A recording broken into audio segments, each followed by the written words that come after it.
BJP की तरफ से सदस्यता अभियान में जुड़े लगभग 10 लाख लोग। कहा, बीजेपी में साधारण कार्यकर्ता ही बनता है नेता। मंत्री विक्रमादित्य सिंह का बयान, रेहड़ी फड़ी पर नेम प्लेट लगाने को लेकर दिया बयान। मंत्री के बयान से सरकार ने किया किनारा। विभिन्न संगठनों ने निकाला सद्भावना मार्च। कहा, माहौल बिगाड़ने का हो रहा प्रयास। शिमला में शांति बनाए रखने की उठी मांग। शिमला में माता श्री चिंतपूर्णी महोत्सव का आगाज। उप मुख्यमंत्री ने किया शुभारंभ। मंदिर के सौंदर्यीकरण की मंत्री ने की घोषणा। 16वें स्वयं सहायता समूहों के लिए कार्यशाला, वित्तीय प्रबंधन पर जागरूकता कार्यशाला। बैंक संबंधित सभी योजनाओं की दी गई जानकारी। नमस्कार, खबर हिमाचल प्रदेश में आपका स्वागत है। मैं हूं आपके साथ भावना त्रिपाठी। रुख करेंगे प्रदेश की तमाम बड़ी खबरों की ओर। भारतीय जनता पार्टी सदस्यता अभियान के प्रथम चरण की समीक्षा बैठक का आयोजन बीजेपी प्रदेश मुख्यालय में किया गया। इस बैठक की अध्यक्षता बीजेपी प्रदेश अध्यक्ष डॉक्टर राजीव बिंदल ने की। बैठक में राष्ट्रीय उपाध्यक्षा और सदस्यता अभियान की क्षेत्रीय प्रभारी रेखा वर्मा विशेष रूप से उपस्थित रहीं।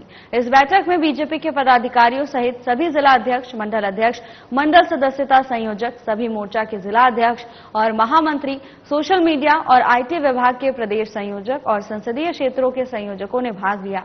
वहीं बीजेपी प्रदेश अध्यक्ष डॉक्टर राजीव बिंदल ने भारतीय जनता पार्टी राष्ट्रव्यापी सदस्यता अभियान की जानकारी देते हुए कहा कि हिमाचल प्रदेश भारतीय जनता पार्टी के सदस्यता अभियान का पहला चरण 25 सितंबर को पूर्ण हो चुका है और हमें इस बात का बहुत गर्व है, बहुत खुशी है कि हमने 26 सितंबर तक 8,09,653 सदस्य भारतीय जनता पार्टी के ऑनलाइन बन चुके हैं और ऑफलाइन सदस्यता मिलाकर हम लगभग 10 लाख का आंकड़ा पार कर चुके हैं। राष्ट्रव्यापी सदस्यता अभियान चल रहा है।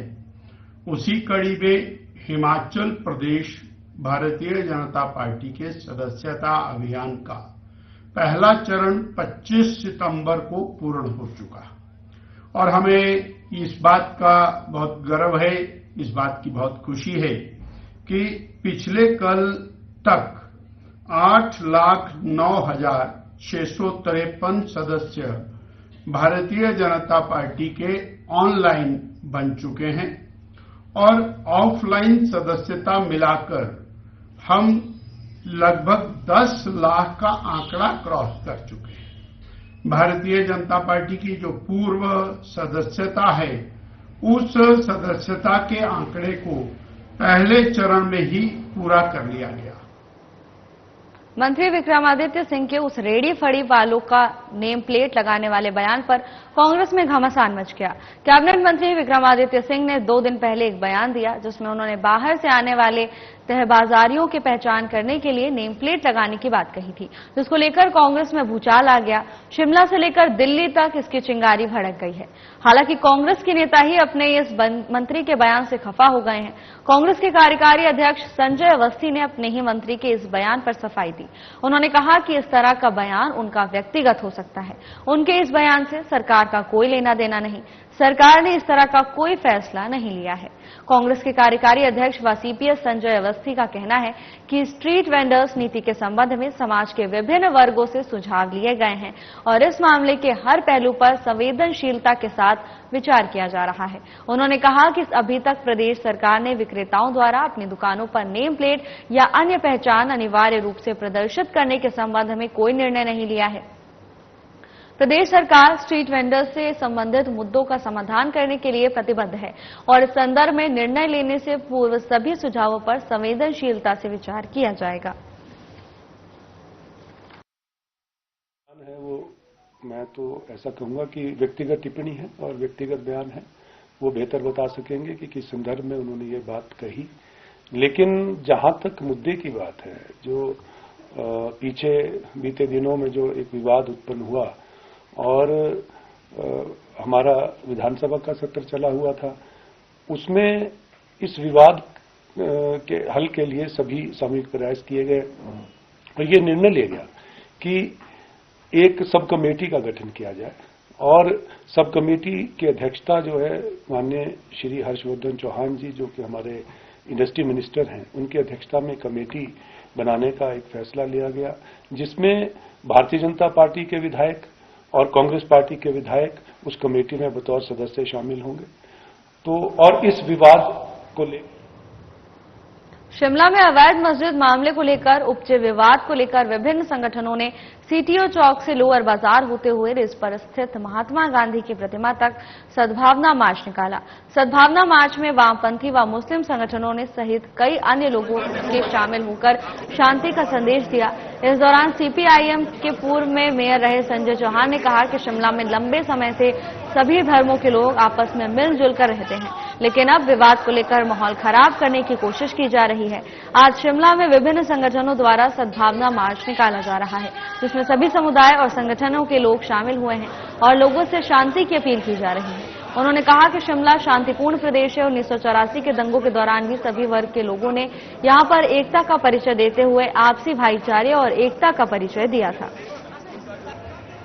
Shimla for piece and harmony, आपने देखा पिछले कुछ दिनों में शिमला के अंदर ऐसे हालात पैदा करने की कोशिश की गई जिसको ना तो शिमला का इतिहास गवाही देता है, ना शिमला का जो आम जन है वो किसी भी क्षेत्र से हो, किसी भी समुदाय से हो, किसी भी कारोबार से हो, किसी भी व्यवसाय से हो, जो यहां पर लंबे समय से रहता आया है। वो जो आम शहरी इस शिमला शहर का वो इस प्रकार हमारी मांग है, जैसे हम पिछले 25 सालों से यहाँ रह रहे हैं और यहाँ का माहौल बिल्कुल शांत और खुशहाल है, वो ही दोबारा वापिस लाना चाहते हैं। हमें किसी से कोई ये नहीं है भाई ये हिंदू है मुसलमान है, यहाँ कभी आज तक ऐसा हुआ ही नहीं। ये हमने अपनी एक साथी भी पूछ रहे थे, अगर आप इस विश्व में आए हैं और सनातन जो हमारे को सिखाता है कि विश्व हमारा एक परिवार है, तो सबसे पहले मुझे इसलिए आना चाहिए कि क्योंकि एक इंसान होने के नाते इस पृथ्वी पे मेरे भी कुछ फर्ज हैं, कुछ कर्तव्य है मानवता के प्रति।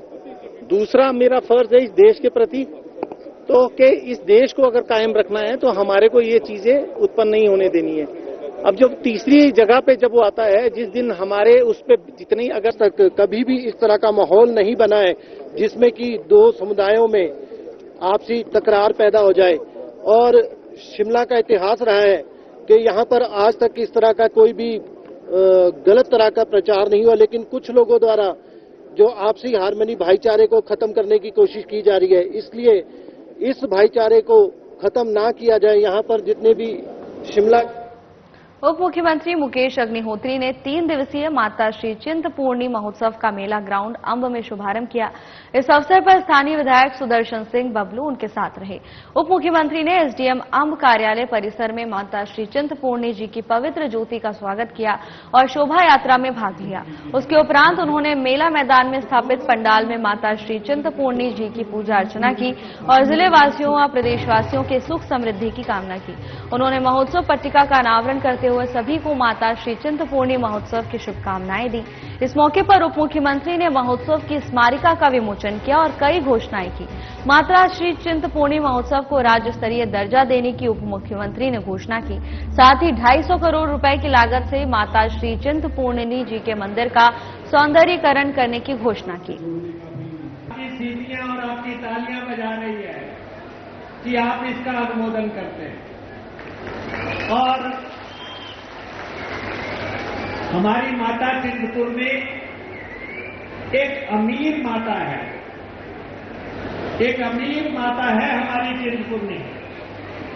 हमारे पास जनता की सूचना के लिए बरमाणा थाना पुलिस ने बिलासपुर जिला में अब तक की सबसे बड़े चिट्टे की खेप बरामद की है। पुलिस ने गुप्त सूचना के आधार पर बैरी पंचगाई सड़क पर एक कार सवार से 254 ग्राम चिट्टा बरामद किया है। आरोपी की पहचान 22 वर्षीय सागर निवासी गोचर डाकघर खानपुर तहसील आनंदपुर साहिब पंजाब के रूप में हुई है। पुलिस ने आरोपी को गिरफ्तार कर आगामी कार्रवाई शुरू कर दी है। थाना बरमाणा पुलिस को गुप्त सूचना मिली थी कि पंजाब से चिट्टे की भारी मात्रा में खेप आ रही है, जिस पर पुलिस ने बैरी पंचगाई सड़क पर नाकाबंदी की। इस दौरान बैरी की तरफ से आई कार नंबर यूपी 13mm 4749 आई। पुलिस ने कार को रोककर जब तलाशी ली तो ये चिट्टा बरामद किया गया। इससे पहले पुलिस ने जिले में गत वर्ष 247 ग्राम चिट्टा बरामद किया था। पुलिस आरोपित से ये जानने का प्रयास कर रही है कि वो इस चिट्टे को किसे बेचने जा रहा था। डीएसपी बिलासपुर मदन धीमान ने मामले की पुष्टि की है। चेक किया गया तो उसमें बाहर पॉलीथीन को खोलने पर जो अंदर और 3 पैकेट जो है पॉलीथीन में ही पैक थे, जो अनुभव के आधार पे और देखने में जो है वो बिल्कुल हेरोइन जो चिट्टा लगा।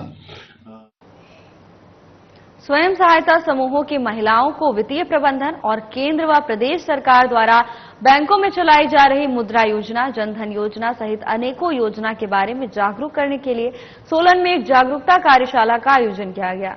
कार्यशाला में जिला भर से स्वयं सहायता समूहों की महिलाओं ने भाग लिया व बैंक के अधिकारियों ने उन्हें बैंकों से संबंधित योजनाओं और वित्तीय प्रबंधन के बारे में जानकारी दी।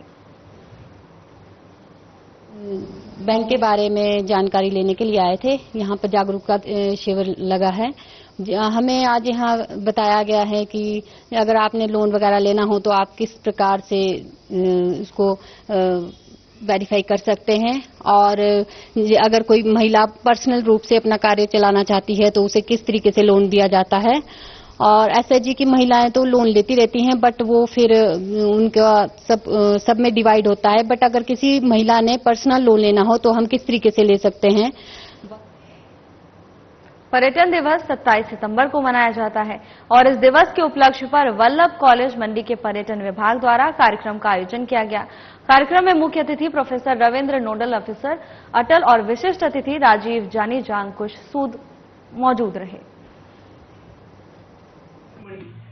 आज विश्व पर्यटन दिवस पे वल्लभ महाविद्यालय मंडी द्वारा एक कार्यक्रम रखा गया था, जो कि हमने विभिन्न स्कूलों से आए छात्रों से और उनके अध्यापक और हमारे महाविद्यालय में जो छात्र पढ़ रहे हैं उनके द्वारा किया गया था। हमने पूरा पर्यटन दिवस, पर्यटन सप्ताह मनाया था अपने कॉलेज के विद्यार्थियों। फिलहाल के लिए बस इतना ही। जल्द हाजिर होंगे नई अपडेट्स के साथ। नमस्कार।